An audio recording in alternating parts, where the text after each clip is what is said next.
We're going to start with the new sixth chapter. So sixth chapter is called Sankhya Yoga, Dhyana Yoga. Different names are there, but anyway, Prabhupada used the word Sankhya Yoga. So this chapter begins with directly Lord speaking. Sri Bhagavanu Vacha. You can see your Bhagavad Gita copies. You can see Lord Krishna is speaking, right? So what Lord Krishna is going to speak is a continuation of what he has spoken in fifth chapter. So chapter 5 and chapter 15 and even I think chapter 7. These are the three chapters where Arjuna is not speaking. Krishna is continuing to speak. Arjuna is not asking questions. Krishna is continuing to speak. Okay. So in that way, whereas chapter 6, Arjuna does ask a question in between. Right? In fact, 2-3 places he asks two places he asks questions. So what did Arjuna ask in chapter 5? Arjuna's question was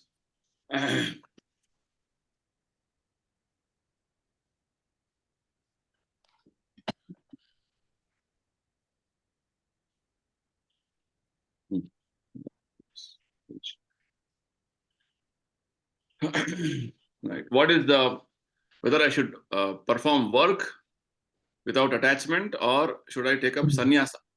Right? The word of sannyasa.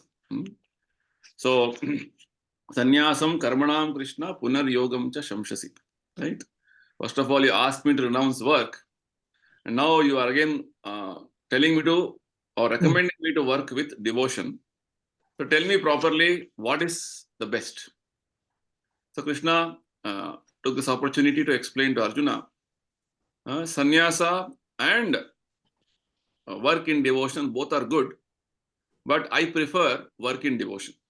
Why? Because sannyasa in the present context is not practical for everybody, because sannyasa is a stage of complete renunciation wherein one has to go through a step-by-step process in the varnashrama, brahmacharya, grihastha, vanaprastha, sannyasa. And the people in the present age, they are not trained in this varnashrama, so it is not recommended as per Lord Krishna, and he gives the elaborate description of how to work in devotion. Right? That's what we discussed in the chapter 5. And to work in devotion, we have to have a proper frame of mind, and we have to have a proper background with regard to whom you are working for. Right? All that is part of the aspect of work in devotion. And while describing this, Krishna also mentioned that the first and foremost aspect of any yoga, for that matter, will be to control the mind. Right? Control the mind, have the intelligence being properly directed. This is what the whole thing demands. So Krishna hinted out in the 5th chapter towards the end that there is a specific process called Ashtanga Yoga. The 8 limbs of one yoga system called Ashtanga Yoga, which is going to help us in controlling the mind. Controlling the mind means wherein you are able to streamline your desires in one direction, not allowing the mind to think anything and everything, and you're free from fear and anger. Vigatecha bhaya krodho. Right? So this is one standard process, authentic process recommended in the Bhagavad Gita. Right? Just like work in devotion, karma yoga is one authentic process. So the Dhyana yoga, others, the Ashtanga yoga is one more process, authentic process, which can be practiced. So Krishna is going to give the principles of this yoga in the beginning of this chapter 6. Right? He's going to elaborate in detail after giving some principles. So he begins the same vocabulary, what he was using, the vocabulary of sannyasa, yoga, in the beginning of the sixth chapter. So Sri Bhagavan Uvacha, verse number 1. Anashita karma phalam karyam karma karoti yaha sa sannyasi cha yogi cha na niragnir na chakriyah. Krishna is telling the Supreme Personality of God. Whenever Lord Krishna is addressing the author, Vyasadeva is telling it is Bhagavan. What does Bhagavan mean? Bhagavan means one who is having all the various opulences in full. Six opulences. 6 opulences, right? As we have understood in the second chapter of Bhagavad Gita, Prabhupada explained that Aishwaryasya Samagrasya Viryasya Yashasasriyaha Jnana Vairagyaschaiva Shannam Bhaga Itingana. Right?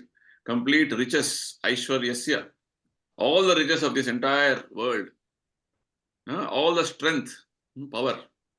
Aishwaryasya Samagrasya Viryasya Yashaha. Yashaha means fame, most famous personality. And Shri means most beautiful. And Jnana means most knowledgeable. His Bhagavad Gita is so wonderful, right? We have to study whole life to understand what is the purpose of life, what is the subject matter in this. And his aspect of renunciation, Tyaga, that is the highest. I mean, that level of renunciation nobody can have. So everything is complete in Lord Krishna. That is Bhagavan. So that Bhagavan who is having all the 6 opulences in full, who is without any defects like us. All of us have 4 defects. Anybody knows what are the 4 defects? Yes, Prabhuji. The propensity to cheat, then illusion, propensity to Imperfect cheat, senses. imperfect senses, then, and Tendency to make mistakes. yes, commit yes. mistakes. Always you commit mistakes. Oh, Yes. mistake. Sorry. Right? So to commit mistakes, imperfect senses, Yes. to be illusioned, and cheating. Right? This is our 4 defects. So Krishna is beyond these defects. Krishna and pure devotees are beyond these defects. That's why he is transcendental. See, all this you have to understand basic concepts. Okay, so that personality is speaking, who is without defects, who is having all opulences, he is above the modes, he is transcendental, he is speaking. So his words are perfect. So what is he speaking? He is telling, Anashita karma phalam. Karma phala means activity you do and you expect a result from an activity. Right? Anashita means one who is not depending on the karma phala. Right? One who is not depending, unattached to the fruits of work, and he is doing it as an obligation. Karyam karma karoti yaha. He does it as a duty. Yes. Right? I'm not depending on the result of the work, but I'm doing it as a duty. Such a person is called a sannyasi or yogi. See, the same terms which Arjuna asked as a question, sannyasa, yoga, all that thing, all those words, Krishna is continuing to use in 6th chapter beginning. So who is a sannyasi or yogi? Who is not attached to the fruits of his work and is obliged to work as a duty. I have to do it as my duty. And Krishna further says, not that I am running away from my duties. Na niragnir na chakriyaha. He who lights no fire and he who performs no duty. Okay. So this is a very wonderful verse. It is actually giving the principles of who is actually a true yogi or a true sannyasi. Right? So there are various classes of transcendentalists. There are impersonalists who also have a order of sannyasa, who also take up sannyasa. And there are Vaishnava who take up sannyasa. So sannyasa is the last order of varnashrama, wherein when one gives up everything, all connections with family, with society and everything, and is completely dedicating himself for the cause of the absolute truth. In fact, sannyasa is called social suicide. Okay, you are dead for society, one sense, but you are completely absorbed in Lord's service. Right? Sannyasa means you are given up everything for Sat. You are renounced everything for Sat. So, before beginning to describe the details of the Ashtanga Yoga, eightfold yoga system, Krishna is telling that in this world, everyone is acting for some result. Everyone is acting with some attachment to result for personal self and extended self. Personal self is the body, extended self is the family, friends, society, country, right? Like this. So everybody is working with some self-interest, swartha, right? So nobody is working without any personal self-interest, personal sense gratification, right? So Prabhupada uses a word, it is either concentrated or extended. Concentrated means I'm concerned about my body, my bodily, happiness, my bodily comforts. This is called personal self gratification, right? First, me. It's like the kids. Anything you give them, they want to put it in their mouth. They think everything is eatable. Me, I want, right? Prabhupada gives the example. Kids are like, like they have still their intelligence is not developed. Just like there's some food kept. The kid wants to take and eat. Doesn't matter who's there, who's not there. I want to eat. Similarly, if you keep some plate of food in front of animals, animal would like to grab it as much as they want.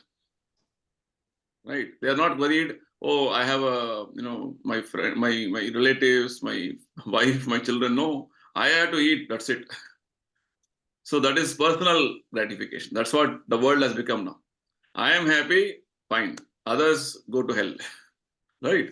That is the philosophy as of now. So in that way, you see, personal gratification is called concentrated gratification or extended gratification. Extended means, oh, no, I have my family, my sister, my brother, so many things, right? We have so many people, community, society. We have, RWA, Resident Welfare Association. So all concerns, right? We think in one level, and there are politicians. Oh, we have a big state, we have a country, and there are people thinking about international levels. So many countries. There's a World Economic Forum going on in Davos, in Switzerland. They're all meeting together to discuss big things, world climate and that, this and all. So like this, different levels people are having, either based on their understanding, either it is concentrated or extended gratification. So Prabhupada says, this all is all actually not anashrita, it is ashrita. Ashrita means you are depending, or you want to have something for you. So that's why Prahlad Maharaj says in Bhagavata, Nate vidu swartha gatim hi Vishnu.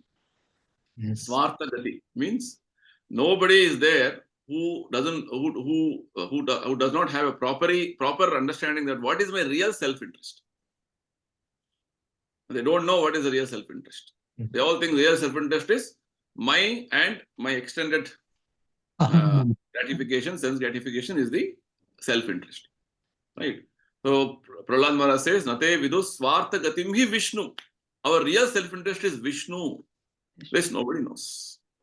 So Prabhupada says, the perfection or the criterion of perfection will be when you act in Krishna consciousness, not with the view of enjoying the fruits of work.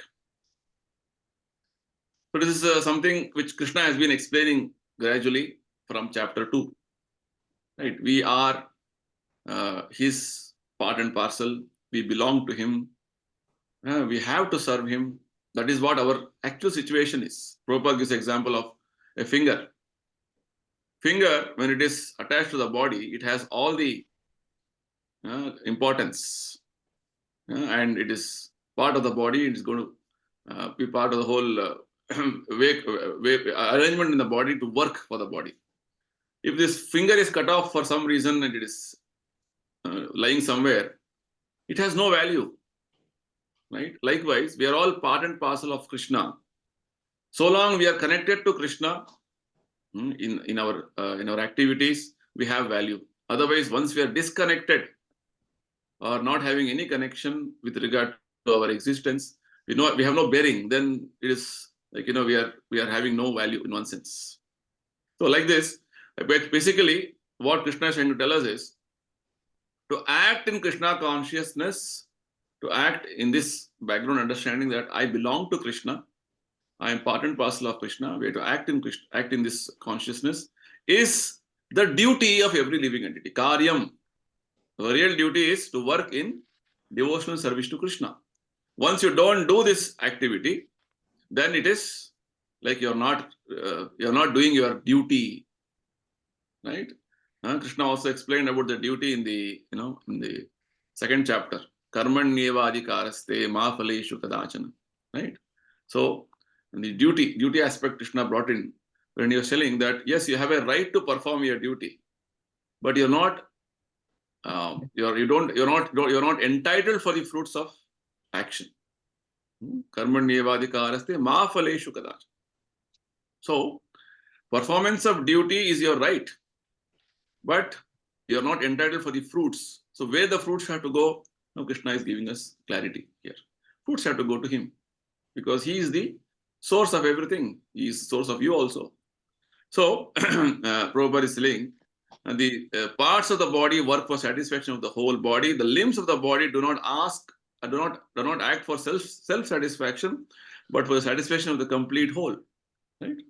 Same example, the finger. Similarly, living entity who acts for satisfaction of supreme whole and not for personal satisfaction is the perfect sannyasi, the perfect yogi. So this is the background consciousness which we have to act with. But I belong to Krishna, I have to act for Krishna. If this consciousness is lacking, then whatever externally you show off that I have renounced everything, that is of no use.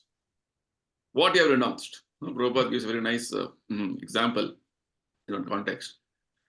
He says, I was a tenant of a house. I have, while my tenure is over of tenancy, then I tell the owner, I am giving back this house to you. This house never belonged to you. You are a tenant. What are you giving back? Right. So like that, we simply want to show as though, oh, I am renouncing. I did so big things, so I renounced so many things. Nothing belongs to you. What is there for you to renounce? Right? Proper acting with the proper understanding, everything belongs to Krishna. This is what Krishna explained in the 5th chapter, right? Verse number 10, he said that Padma Patram Ivambhasa Brahmanyadhaya Karmani Sangam Tyaktva Karotya Lipyate Nasa Papena Padma Patram Ivambhasa. Should act, should perform your duty. See, Krishna also is using the word duty here. Karmani. One who performs his duty without attachment, surrendering the results unto the Supreme Lord, is not affected by sinful action, as the lotus leaf is untouched by water. So why Krishna is recommending to work in this way? Because when you act for your own satisfaction, for your own personal gratification, it's going to entangle you. Yagnarthat karmano anyatra lokoyam karma bandhana. 3rd chapter, right? 3rd chapter, 9th verse. So like this, Krishna has given all the background understanding now. He's trying to further give us more finer understanding as we move forward. So here, anashrita karma phalam karyam karma karotya. So a sannyasi or a yogi is that person who is performing his duty of Krishna consciousness, which is very essential for everybody because we are all part and parcel of Krishna, without depending or rather without being attached to the fruits of action. Because we are conditioned to become attached to the results of our activities.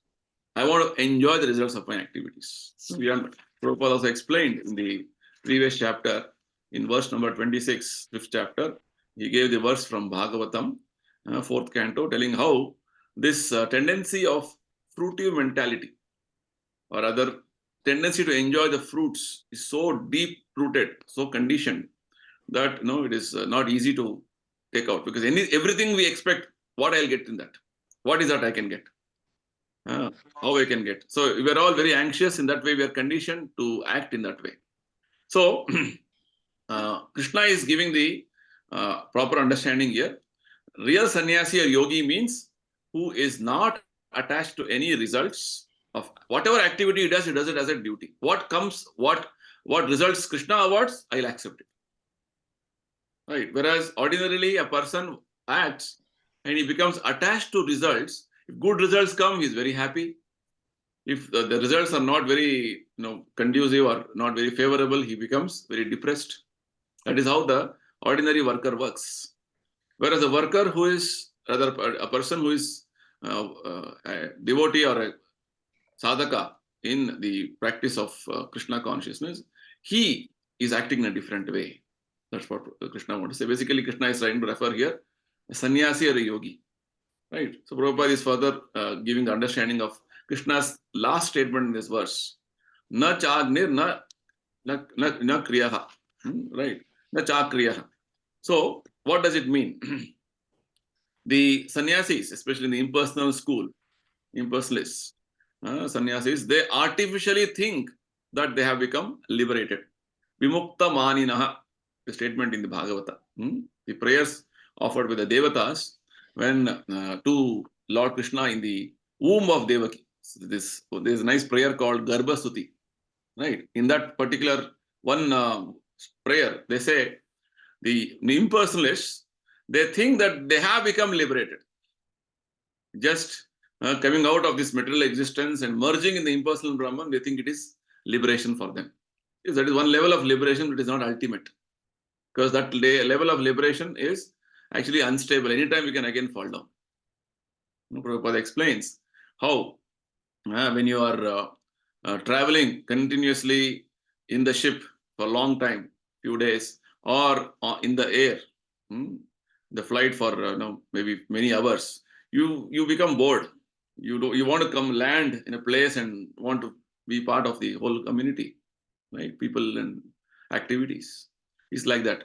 So staying in impersonal Brahman without any activity is not feasible or not practical for the living entity, because living entity by nature is active always. Krishna explained in 3rd chapter. Nahi kashchit kshanam api jatadishtyat akarmakrat. 3.5. Right? Every moment the living entity is active. It has to be active. So this point Krishna again and again brings it up here. So sannyasi who is thinking artificially that he has become liberated from all material duties, so he doesn't perform. He's supposed to not perform any duties in one sense, like Agni Hotra sacrifices. Yeah, Agni, basically, Krishna says, Agni means they are supposed to perform some homas, yagnas, as per the Vedic rituals. So they cease to perform some Agni Hotras, yagnas, and perform any other activities which normally a person has to perform as his duties. But because their intention is what? To become one with the supreme Brahman, impersonal Brahman. That is the self-interest. That is not the ultimate interest. Devotees of Krishna doesn't want to become one with Krishna. They want to become, rather they want to remain as servant of Krishna, which is a natural situation. Right? Jivera Swarupa Nitya Krishna Das. So this is what our real situation is. So this desire to become one with the impersonal Brahman is a material desire. Right? When you can't become anything in the material world, I tried to become, I entered politics. Couldn't get a seat. I want to become that. I want to become this. Nothing. So I want to become God. That is again a material desire. One more desire. Prabhupada says is the last snare of Maya. So like this aspect of merging with the impersonal Brahman is also not a pure desire with regard to devotional aspect. So that way, Krishna's way of presentation here is that this self-interest of merging himself with the Supreme is not the proper understanding. We remain as subservient to Krishna always. That is the actual desire which we are supposed to have. This is lacking in the impersonalists. So in that way, they're giving up duties of performing homas or activities. It is not proper. Whereas a Krishna conscious devotee, because he is completely surrendered to Krishna and is doing activities all connected to Krishna, For him, even if he has not done some duties, just like there's a nice statement in the Bhagavatam, and there are so many obligations for all of us, right? There are obligations. Devarshi bhutapta nunam pitranam. The statement in Bhagavatam is mentioned. We have obligated to devatas because they are giving us so many necessities of life. Sun is giving us so much sunlight, and moonshine. Like this, all devatas, so many devatas are providing so many necessities of our life. But they are not asking us any charge, give me charges. What we are supposed to give charge to them as per the Vedic regulations, which we understood in 3rd chapter. So, devatas, we are obliged. We have many great sages have given us wonderful Vedic literatures. We are obliged to them. Devarshi, Bhutapta, Rishi, Bhuta. Bhuta means many living entities around us. Like we are having milk, getting from cow. So cow, we are obliged, even though we say we are paying money, no. But if even if you pay 1,000 rupees or other so much money, if there is no milk, cow doesn't give milk, where you'll go, right? The milk or the honey, what you use, unless a honeybee is going to collect it from the proper way, in the designed way, how will you get honey, right? Like this, the different things what we are utilizing in our day-to-day life, we are all dependent on so many entities like this, living entities, so many other people around us who are all part of our, cooperative way in helping us, and our forefathers, Pitranam. So like this, Bhagavatam says, we are in one sense obligated, rini, we're debtors for so many people around us, so many things around us. How are you going to nullify this debt? Not easy. You go on nullifying, or rather, start paying for those various favors you have got. How long you'll pay? You can't complete in your life. It will take many lifetimes. So it is mentioned in the Bhagavatam very clearly. Unless when you surrender to Mukunda, Krishna, who is the actually source of everything, your surrender is perfect. And that way you become Rina Mukta, Rina Mochana. Right? You will become free from all the rinas. Rina means debts. Right? So like this, obligations, you want to become free, only this, Lord, you are surrendered to Krishna. Sarva dharman parityajya mamekam sharanam bhaja. Any other thing you do, it is not complete. Only to Krishna you do, because he is the source of everything, that is complete. So, Krishna conscious person, or a devotee, he has no personal gratification, or has no personal interest in any of the activities. He is acting only for the satisfaction of Krishna. That's all. He has no personal desire. Right? So Prabhupada says his criterion of success is what? Satisfaction of Krishna. That's all. Prabhupada uses the word criterion 2 times. Criterion of perfection is to act in Krishna consciousness. What is Krishna consciousness? To act for satisfaction of Krishna only. Anything else you do, it is entanglement for you. It is not highest. Right? And Prabhupada says he is that perfect sannyasi, he is the perfect yogi. Chaitanya Mahaprabhu has nicely explained this in his teachings of Shikshashtaka, the 4th verse. Na dhanam, na janam, na sundarim, kavitam va jagadisha kamaye, mama janmani janmarishware bhavatad bhakti rahaitu kitvayi. I don't want wealth, na dhanam. I don't want followers, janam. I don't want, association with opposite sex, na sundari. I don't want kavita means glorification, which people are all behind now. I want wealth. I want followers. I want association with opposite sex. I want glorification. People are running behind them. If you analyze anybody's life, what are they looking for? Oh, I want to earn more wealth. I want to get power. I want to get position. I want to get name, fame, power. Like this, people are only behind these things. Chaitanya Mahaprabhu says we have to give up all these things. What I want, Krishna, is that even I don't get mukti, I don't bother. I only want life after life, your service. Pure, unalloyed service. See, this is what you're supposed to desire. If this is what you're supposed to work for. Right now, our material life is conditioned with a lot of material desires from very gross to subtle gradations of desires.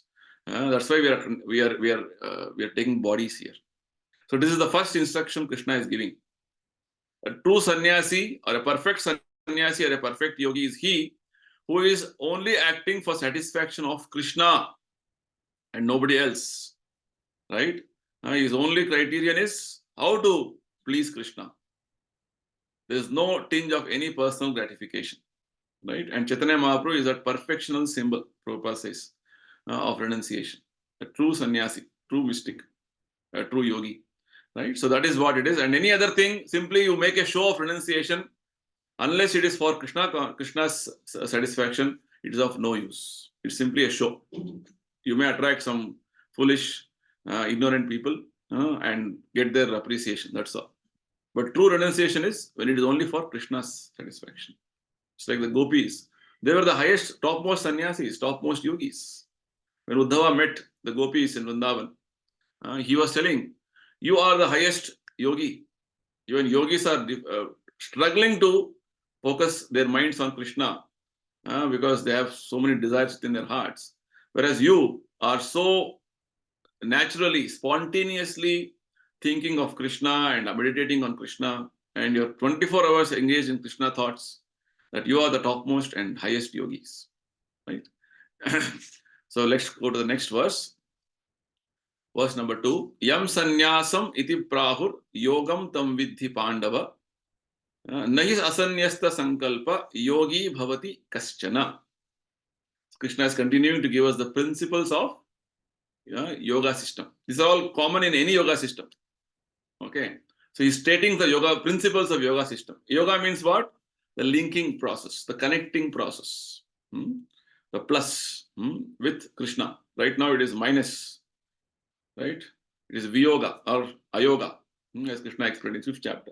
It has to be yogataha. It's connected to Krishna.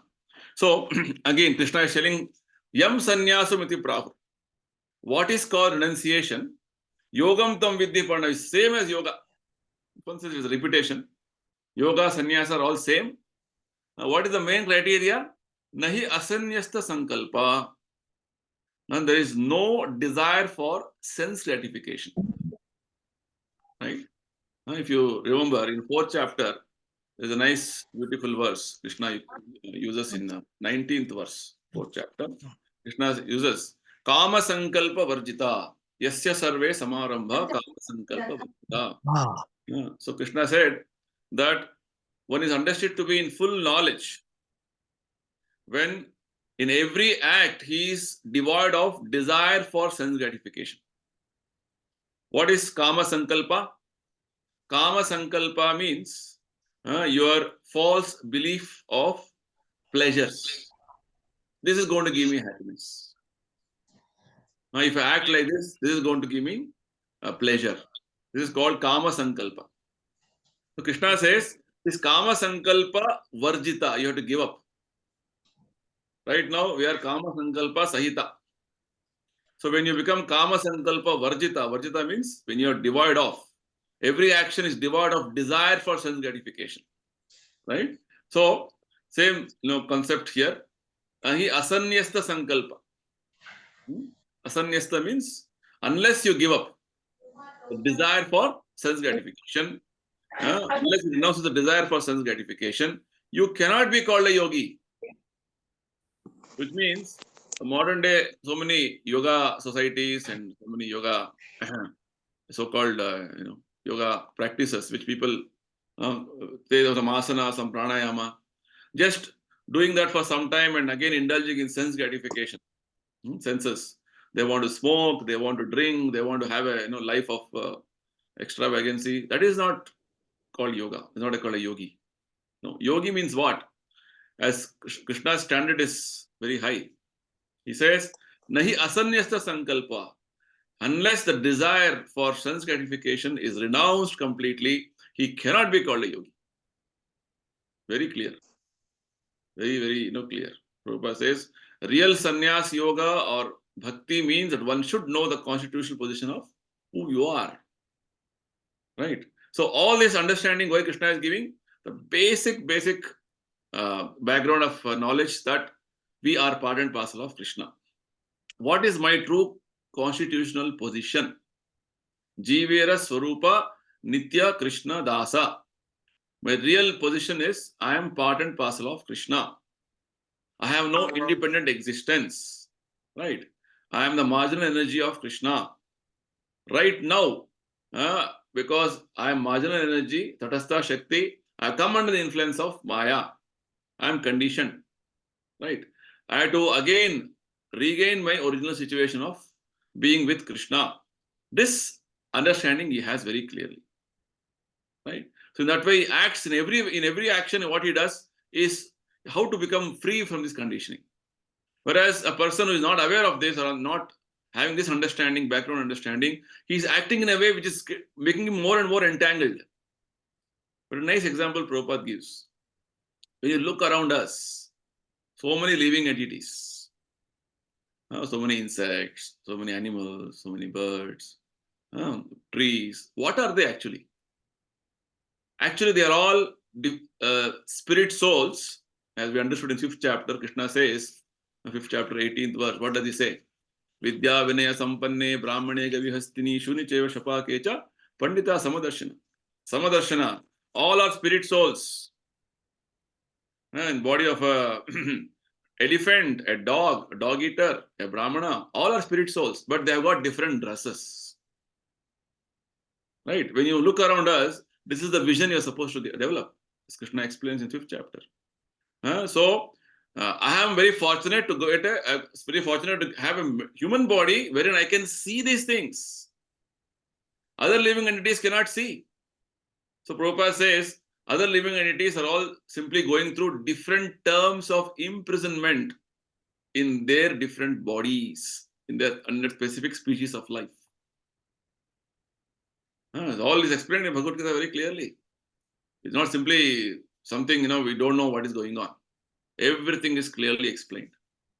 So, why Krishna is recommending that you have to become devoid of, or you have to renounce the desire for sense gratification, is that more sense gratification means more entanglement.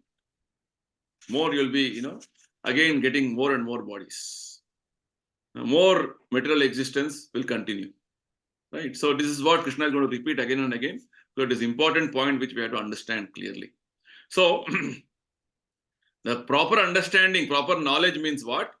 You completely give up sense gratification, material sense gratification. Renounce all kinds of sense gratificatory activities.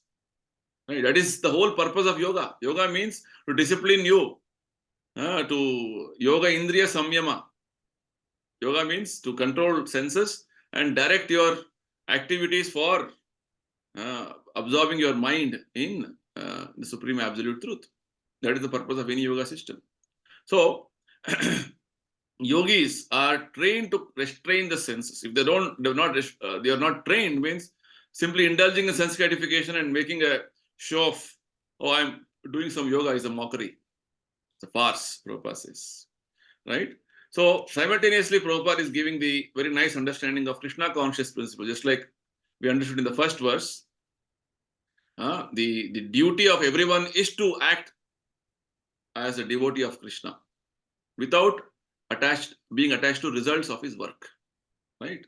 Not simply in the name of renunciation, I'm wearing some dress of a sannyasi, or I'm simply showing I've become a big sadhu. Right? I'm doing that. But heart is full of desires. Krishna says that he is a pretender. Right? In 3rd chapter. So like this, what is that real sannyasi, real yogi? Is not simply by looks. What is your consciousness with what you're going to work in this world? What is your background understanding, background knowledge? Right? In the 2nd verse, Krishna is further confirming this, that a sannyasi or a yogi, both are same, because both of them are actually acting for linking oneself with the Supreme. Right? So in that way, a yogi is that person who, unless he is renounced the desire for sense gratification, he cannot be called a yogi. A Krishna conscious person, Prabhupada says very clearly, he is actually a sannyasi and a yogi. Right? Because he is only acting for satisfaction of Krishna. He has no other motive. Whereas unless you come to this platform of acting for Krishna, you have to act. Just like I give the example of an impersonalist. Being in the, merging with impersonal Brahman, Brahma Jyoti is not stable. Why? Because Atma cannot be inactive. It wants activity. So these impersonalists, even though they become liberated, called Sayujya Mukti from this material world, they again come back and take up various material activities. You see, many schools, colleges, hospitals, social activities being performed by these impersonalists. To name a few, Ramakrishna Ashram is an impersonalist school of thought. Right? So you may ask, oh, what is wrong, Prabhuji? So nice, no? School, college, everything. Right? It is all good, but thing is, it is government work, not your work. Okay, so somebody who not doing any spiritual activity means it should be focused on giving spiritual knowledge to people, doing social activities and propagating one more thought of idea or school of understanding with regard to Daridra Narayana or you're all God. That is wrong. Right? Prabhupada says when you actually give Krishna conscious understanding to people, that is the highest welfare activity. Any other thing you do is only social welfare. Okay, you will get some punya. Right? But if you want to, punya, papa, again is entangling. You get punya, you go to heavens, again you fall down, again go, like, what is happening? It's like a will o' the wisp. So like that, like in a fair, you see that big round, it's going up and down, like that you're going on in the material world. What is the use? Krishna says. So the point here is, unless the desire is for Lord Krishna's service, Anya Vilashita Shunyam Gyan Karma Dinavratam. Rupa Goswami says, unless the desire is only for serving Krishna, Krishnanukulanam, Krishnanushilanam, right? So unless it is followed the footsteps of great devotees and serve Krishna in that way, favorably means, Prabhupada explains, and you know what is the mind of Krishna and you're acting only for Krishna's satisfaction. That is called favorable. Right? Not that whatever I want, I will do. No. That is what it is. That's called asankalpa. Asanyasta sankalpa. Right? So Krishna is very nicely telling yoga, sannyasa are all same. A true yogi is actually working towards connecting with Krishna and he has no desire for sense gratification. Right? Simple.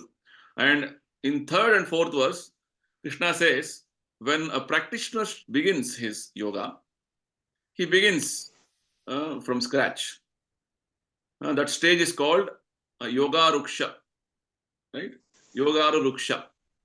And once he becomes mature in his practice, he's called Yoga Rudha. Just like a student who has just joined, is a beginner. And once he has gone through all the classes and he has mature, he has become very expert. He's expert student. Right? Beginning student, expert student. So Krishna explains this aspect in the verse 3 and 4. Arurukshor muner yogam karma karanam uchyate yoga rudhasya tasyeva shama karanam uchyate. So yoga ruksha means the beginning stage of yoga when I started practicing. For him, there are many recommendations to act always. Karma karanam uchyate. Karma means actions. Just like this Ashtanga Yoga also, when you're supposed to begin, you're supposed to follow yama, niyama, many rules, regulations, do's and don'ts. Asana is supposed to perform many exercises you have to perform. All basically to control senses and control your mind. Right? Asana, pranayama, withdrawing the senses from different sense objects, pratyahara. Then you have to focus, dharana, so that you're trying to ward off all the disturbances within the mind and trying to focus on that super soul within the heart, dharana. Then that intensifies as dhyana. Like this, different activities one has to do. Right? So Prabhupada always bring parallel with Krishna consciousness. In Krishna consciousness also, we are supposed to, we are supposed to be engaged every moment for Krishna's service. Moment to moment Krishna's service.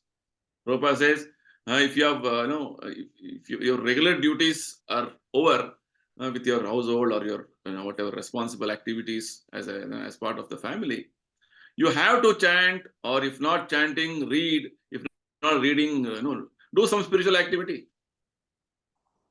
Right? Don't be idle. Idle mind is devil's workshop. As soon as you're idle, Maya comes. Very nice way. Right? Nowadays, Maya is within your hand only, in your pocket only. Yeah. Mobile. Right? She's right there. one one button only you have to click. Right? Option, either enter or leave. Two are the options. Right? Either you can enter nicely and then go and fully become entangled in Maya, or you can come out and hear some Krishna conscious, lectures or whatever it is. So it is like that. Maya is so wonderfully acting. Earlier, at least, mobile was not there. You have to go. This is a nice story in Bhagavatam. Ajamila, actually, his father had told him to go to forest and pick up some flowers for the puja. There, he accidentally happened to see one very low-class man and one prostitute. They're engaged in some illicit activities. That actually agitated his mind. Right? He became so absorbed in that after coming back also, that he had to give up his good wife and everybody, and then he had to bring the prostitute home. Prabhupada says today, not only once, children, all people are exposed to this every day, every moment. Right? Advertisements, billboards. What is our situation? It's vulnerable, so dangerous. From the very beginning, children are being exposed like this. What will happen? So this is our situation right now. So the point I'm trying to make here is, unless we are not engaged in Krishna conscious activities, there is every possibility of Maya attacking. Right? Maya is ready to attack anytime. Right? So Maya is always ready, but so we have to endeavor. Right now, our endeavor is how to keep Krishna in our consciousness. That's why when chanting also, if you are not hearing what you are chanting, then Maya has entered. Your background music is going on, Hare Krishna, Krishna Krishna, Hare Hare. But behind in the mind, your thought process going on. Oh, that happened, this happened, what to do, this, oh, many things going on. Right? So multitasking is going on. That is what is going on. So that's what. Unless Krishna is in our consciousness, Maya is ready to there. Maya will be there. So for a beginner, we are all beginners. We are supposed to engage in activities of Krishna consciousness so that Maya is away. Right? If you don't do this, then Maya one day will occupy our major portion of our understanding, and again, there is every chance of giving up activity of yoga. That is the risk. That's why Krishna is recommending, for a beginner, activities are recommended, because unless you are active, you cannot be away from Maya. And for an advanced person, yoga rudhasya tasyeva shamakkarana muchyate. And a person who is advanced, for him, Krishna says, cessation of all material activities. Right? He's supposed to, he has already practiced engaging in yoga practices so nicely that he's able to control his mind. Like Prabhupada, even though he may be sitting and doing nothing in one sense from our side, from our vision, but he's absorbed in Krishna conscious thoughts. Right? In our case, if you're not, if you don't have that aspect, we have to practice that actually. We have to first hear Shravanam, then we have to Mananam. We have to again and again recollect what we have heard. Shravanam, Mananam, Dhyanam. Then we have to contemplate on that, what we have heard. And in that way, try to apply those principles in our practical life. Right? Smaranam, Shravanam, Mananam, Dhyanam, and Anushilanam. Then what happens? the old conditioned way of thinking, perceptions and conceptions will all be taken away. And what is actual perception, conception will be, slowly getting, it's replaced, right, with the real understanding. So many things are there conditioned. Oh, that way, this way, that all should go. For that, you have to repeatedly hear, repeatedly remember, contemplate, and try to follow that in every aspect of life. It's like I give you example of when you see things around you, how you should see. You should see everybody as spirit soul, right? So like this. So for a person to get to that level, it requires practice, right? So this ultimately of this ultimate stage of perfection of not performing any material activity, wherein senses are completely controlled, right? That is just like a yogi, even this Ashtanga yogi coming to the stage of Samadhi, he's not doing anything. We get the example of Shamika Rishi. When Parikshit Maharaj, he went on for hunting. He was very tired and fatigued, and he was looking for some place where he can get some water. He accidentally entered a sage, ashram of a sage. That sage was actually in deep meditation. He was in Samadhi. Right? That sage name is Shamika Rishi. And because Parikshit didn't get any response from this sage, it was all Lord's will. He thought this sage is insulting me. So he took a dead snake nearby and he garlanded the dead snake and he went away because he has not respected a king. It is a punishment which I'm going to give him.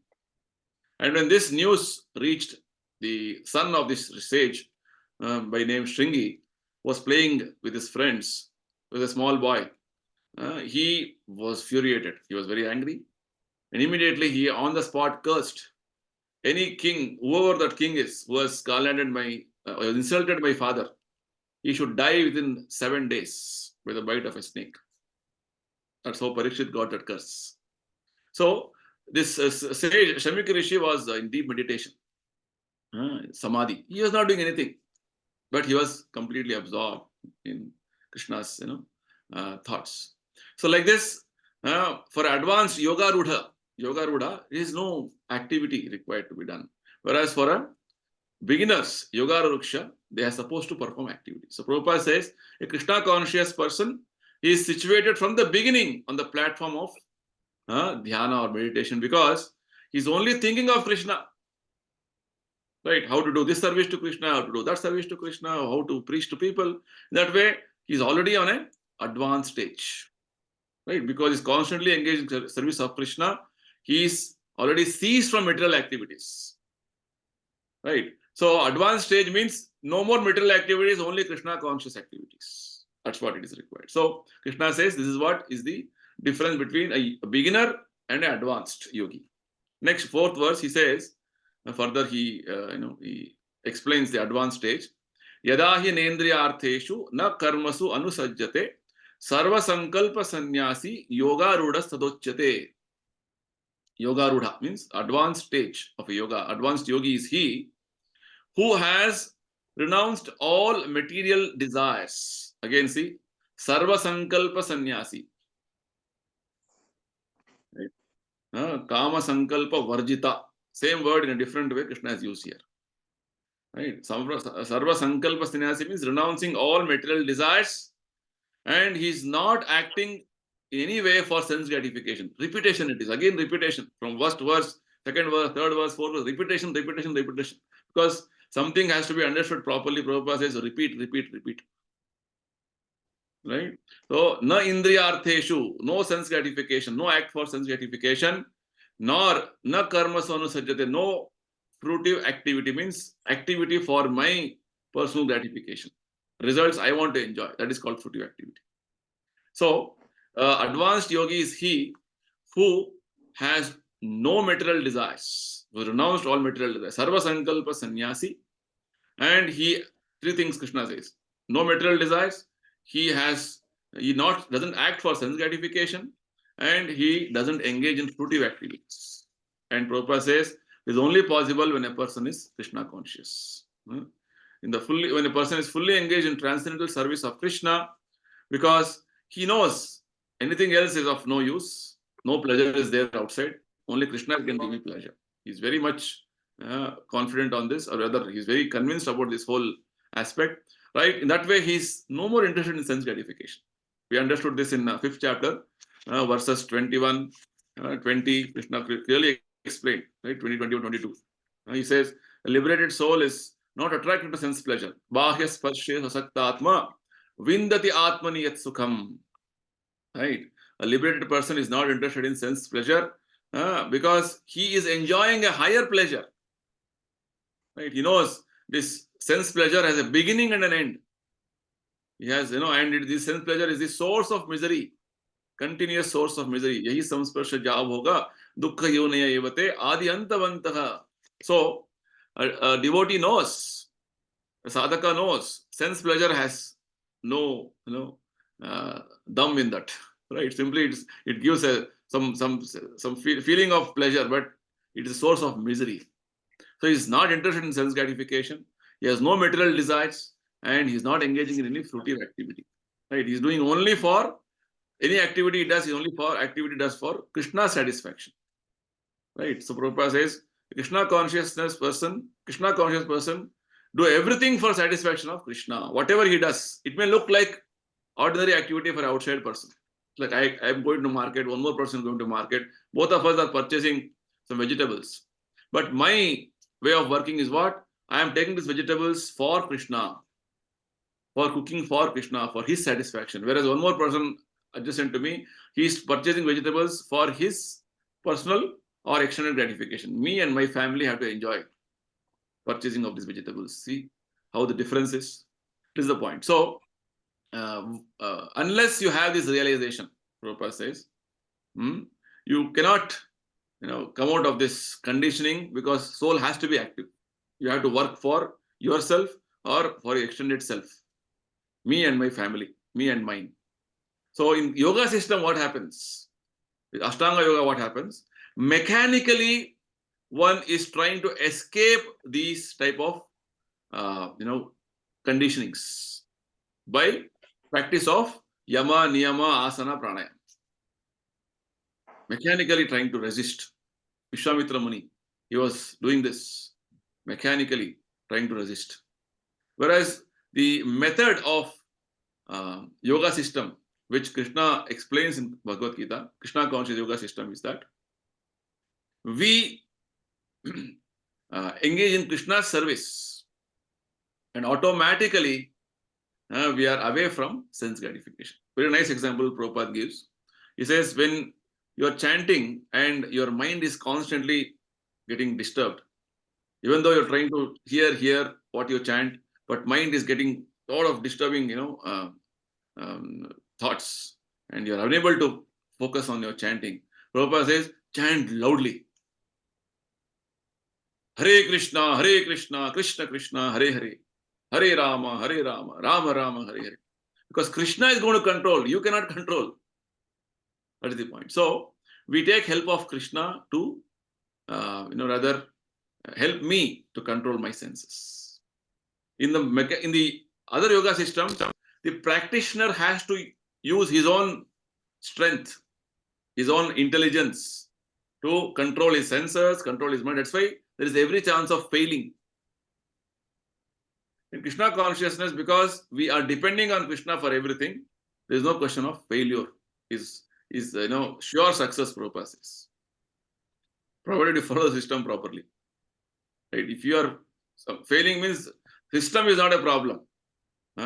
You are a problem because you are not practiced properly. Right? Many times what happens, no?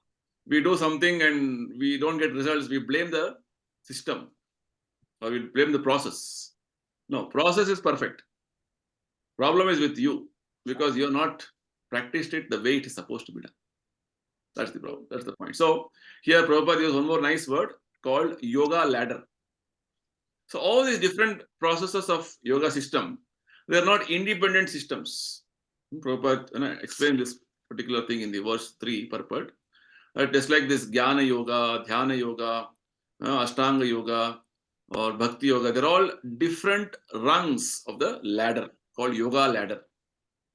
It's a very beautiful concept which Krishna develops further in the later chapters also. So yoga ladder means when you are practicing one specific discipline of yoga, say Dhyana yoga or Ashtanga yoga, you are called Ashtanga yogi, you come to one level of perfection, right? And then you have to move further. That is not the perfection, that is not the end. You have to move forward, just like Jnana yoga. Jnana yoga, the Jnanis think that impersonal Brahman is everything. That is one level of realization, it is partial realization. In Dhyana yoga or Ashtanga yoga, the Paramatma realization, that is also one level of realization, it is partial realization. You have to come to the ultimate realization of the Supreme Personality of Godhead. That is Bhakti Yoga. So there are different steps or rungs of a yoga ladder. It's like Prabhupada gives example of a building with 100 floors. So whichever floor you stop, that with that floor you get a particular specific name of that yoga. Either there are many yoga practices, but finally you have to reach the topmost stage for perfection. There are enough verses in Bhagavatam explaining this particular point. Unless you come to Bhakti Yoga, any other processes at that stage only. Right. So in that way, Krishna is going to explain here, yes, all the yoga processes, because you have to climb the steps only, finally. Climb the steps, the process is same. Whatever level you have come to, you are called by that yogi. Jnana yogi, Dhyana yogi, right? In that way, Ashtanga yogi, different names are given. But finally, you have to become a bhakti yogi. That's what Krishna concludes this chapter. This chapter, last verse is that only. Yogina api sarvesham. The highest yogi is he who is constantly meditating on me. Krishna says. So like this, very nicely, the principles are being explained. And these are all principles common in all yoga systems. Understanding them will only further make our practice of chanting and reading and doing any spiritual activity or devotional activity more meaningful. That's why this chapter is, Prabhupada is explaining very in detail everything. Okay, so we'll close here. Anybody has anything to ask? Any comments?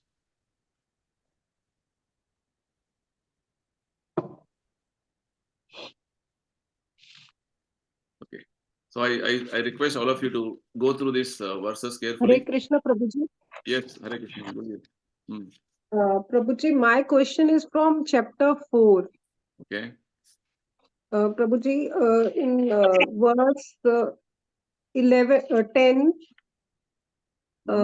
Krishna is telling that who is freed from attachment, fear, and anger, being fully absorbed in me and taking refuge in me. Many persons in the past have become purified by knowledge of me. Prabhuji, we have to take knowledge first, or we have to get freed from attachment, fear, and anger. What? I didn't understand the concept of how can we get freed and how can we get love of God. Okay. So for this, Krishna, rather Bhagavatam explains very clearly. Just perform the bhakti process, whether with attachment or no attachment, or whether with fear, whatever it is. You begin the bhakti process. Okay, generally, the conception we have is, unless you don't eat non-veg, you don't drink, I cannot chant Hare Krishna. Right? Many times people ask like this, Prabhuji, you are eating non-veg, we cannot chant Hare Krishna. No? So when you will chant, you'll never chant. Right? So Prabhupada says, you start chanting, slowly you will leave non-veg. So the process, Prabhupada says, chanting is the, is the beginning, is the means and the end. Correct. Bhakti process, every activity is like that. Any activity you start, that is gradually going to purify you, and eventually you'll become free from attachment, fear, as Krishna is saying, Vita Raga Bhaya Krodha Manmaya Mapapashitaha. Right? So here, the way Krishna has positioned this verse is having a context. What is the previous verse? He says, one who is completely having this transcendental understanding about my appearance and activities, Janma Karma Chame Divyam, means a person who has transcended everything like this, has got his complete understanding about me, right? Which means complete understanding is what? When you perform devotion to Krishna, you are doing with that background understanding, and devotion to Krishna will give you Gyan Vairagya. Vasudeve Bhagavati Bhakti Yoga Prayojitaha. What is the prayojana or the benefit of performing bhakti? As per the directions given by Guru Sadhu Shastra, you will get jnana and vairagya, both. Right? Jnana, about knowledge about who you are. This is the first installment of knowledge what you're going to get. When you start chanting Hare Krishna, the first installment is you will understand you are not the body, you are spirit soul. Correct? Otherwise, you may give a 1 hour lecture to somebody, you are not the body, you are spirit soul. You're not chanting, no point. So it's like this. We have to begin, but the whole point Prabhupada says chant, chant. When you start chanting, when you start, that is called bhakti in Kali Yuga. When you perform bhakti, all the things follow. Right? That is what Prabhupada says. And so, spiritual activity is such that everything else follows. The activity of chanting follows everything. That is the process. So this verse basically, Krishna is telling, there are different, when Krishna is telling in Bhagavad Gita any verse, no, you should see from the perspective of how other discipline of yogas, they look at. I told you just now, in Ashtanga Yoga or Jnana Yoga, the practitioner has to endeavor, he has to put his efforts. Jnana Yogi has to thoroughly get into the study of analysis of all scriptures, Vedas. A lot of effort. If he doesn't do, then he cannot succeed. Right? Ashtanga Yogi also, a lot of things we'll see in 6th chapter. So, from that perspective, Krishna is telling. Other yogis, they have to become first free from attachment, fear. Same thing Krishna said in 5th chapter, 27, 28 verse also. Vigatecha Bhaya Krodha. Right? So, any yoga process is first of all become free from material desires, material attachments, and make your mind fixed on me. Right? That is the process generally. But in bhakti process, from the point you start chanting, mind becomes fixed on Krishna. Other things follow. This is the beauty of Krishna consciousness. Right? So it all means the same finally. Right? Either you follow that process, this process. Other processes are not easy, as Krishna explains in 12th chapter.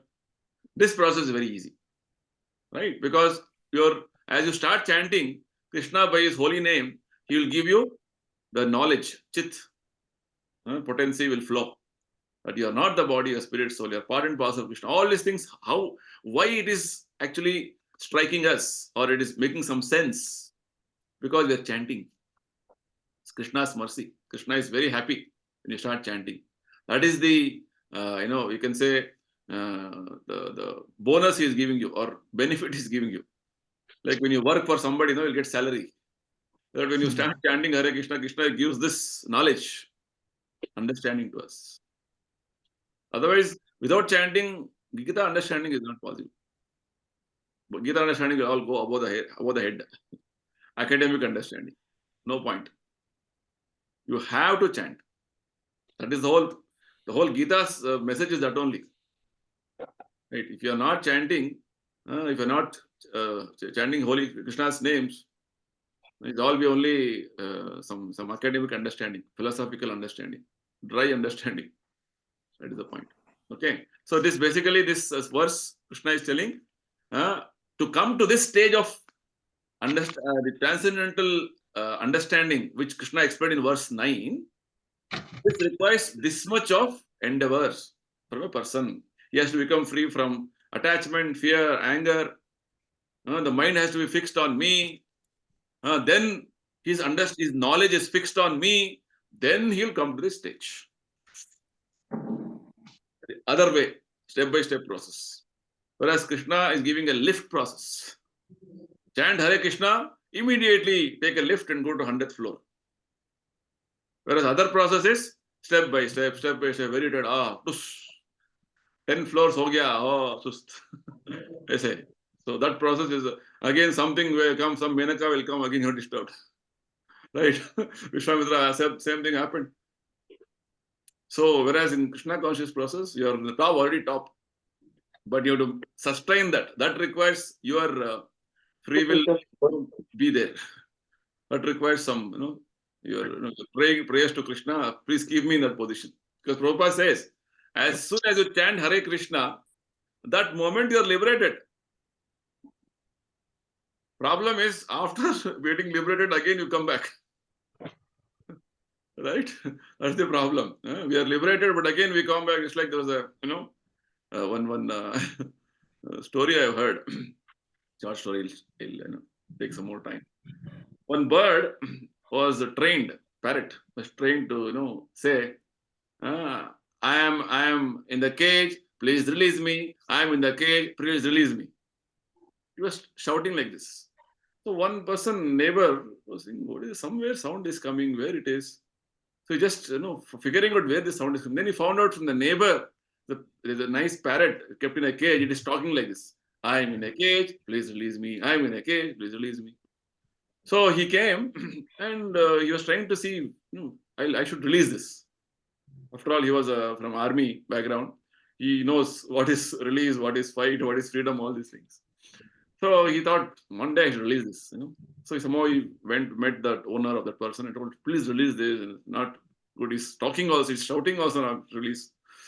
So finally, the other owner agreed, and this person, this army person got that cage and he opened. And after opening also, that parrot is shouting, please release me, I'm in the cage. Oh, I'm releasing you, open, come now. But that parrot is still sitting there only. So why I give this example story is basically, sometimes we talk of doing that, doing this, I'm doing this, but we are not practicing. Simply lip service will be giving. Right? And it looks very nice for other person to hear, oh, so many things he's talking. But in practice, we have not brought it. It does not become Vijnana for us. That's the problem. So Krishna is talking about what is that supposed to come to finally. As Krishna mentions in the last statement of this 10th verse of 4th chapter, Puta madbhavam agataha. Puta means what? Completely purified and transcendental love for me. You should develop that at stage. Right? When you are fully purified and come to the transcendental stage of loving Krishna, you're free from desire, anger, fear, your practice of knowledge, everything should come to this stage. Not coming is what is the point? You're like a parrot imprisoned. Same mentality going on. That's the point. Okay, I hope I have answered your question. Yes, Prabhuji, thank you. Thank you, Hare Krishna. So we'll close now. Prabhuji, I just read these lines today. I thought I'll share it. When I read it, when we chant, Krishna listens, and when we don't chant, Krishna waits. Acha, very good. That's what it is. Because Krishna is there in our heart, no? Very nice. Because Krishna he is listening, he is seeing, he is waiting, he is doing everything for us. But we are not realizing it. We think, oh, I do whatever I want. That is our, ignorance. Krishna is seeing everything. Upadishta Anumanta. Right? He'll be very happy. Every chant you do, he's noting down. He's seeing. He's listening actually. Yes, you're right. He's listening. He's a personality. Like you and me. It's like I am talking and you're listening. You're talking, I'm listening. I thought Krishna is listening. Krishna is part of this whole session. Yes. He's also listening. Right? And he knows what is your intention, what is your motive. Right? Am I doing it only for just because I have to do it as a time pass? Or I'm doing it really for spiritual progress? He knows. Accordingly, he will award. That's what is the verse. Next verse. Bhumika ji. Etha ma prapadyante. As you surrender, I reciprocate. If you're attending the session as a time pass, it's because Prabhuji will be upset. Then Krishna will accordingly give you result. No, I have to understand Bhagavad Gita somehow. somewhere. Then that is a different mind. That's the point. Okay. Let's close now. We'll continue next session. Thank you, everybody. Hare Krishna. Hare Hare Krishna. Krishna. Hare Thank you, Krishna, Prabhuji. Prabhuji. Thank you so much. Hare Krishna. Hare Krishna. Hare Krishna.